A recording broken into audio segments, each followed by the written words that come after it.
Now, it was a decision that angered thousands of Albertans when the provincial government recently announced cuts to the Persons with Developmental Disabilities program. Now, many worry those with disabilities may not have the opportunity to be a part of the community.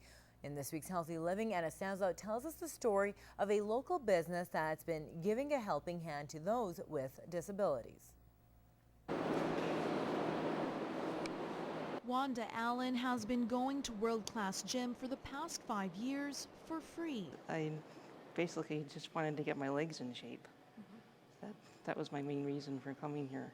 It's part of a program that began at the gym in 1994, allowing people with mental or physical disabilities to exercise at no cost.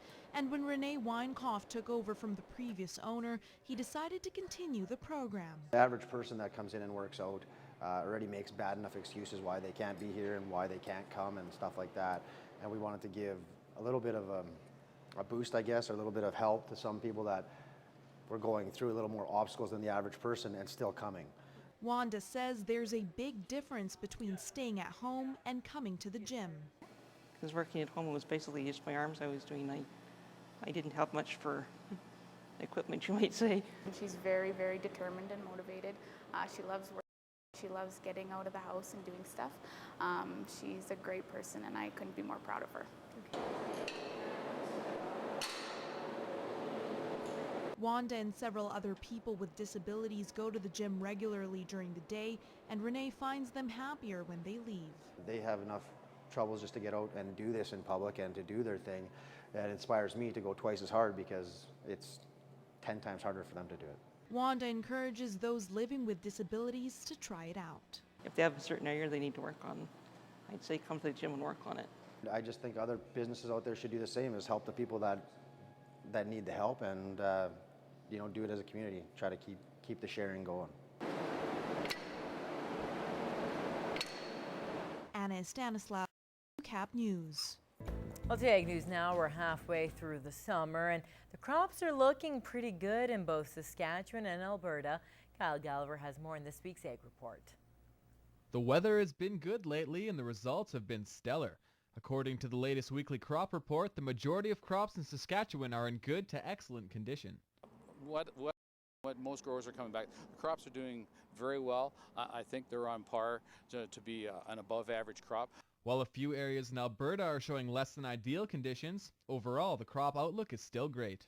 There's some crops out there that are looking really good. It's sort of been sporadic with how much rain we've gotten in different areas. There's a few pockets out there that didn't get some timely rain, so they might not be quite as good as some areas. Worst case scenario is average to good. Mostly they stem from wet seeding conditions in the very early spring, but there's not as many as this year as there was last year. Anderson says the biggest issues for producers in both provinces moving forward will be whatever insects might be coming onto the scene. There's been some grasshoppers already, not in large numbers, but in very restricted areas. But our larger concern is probably Berthus.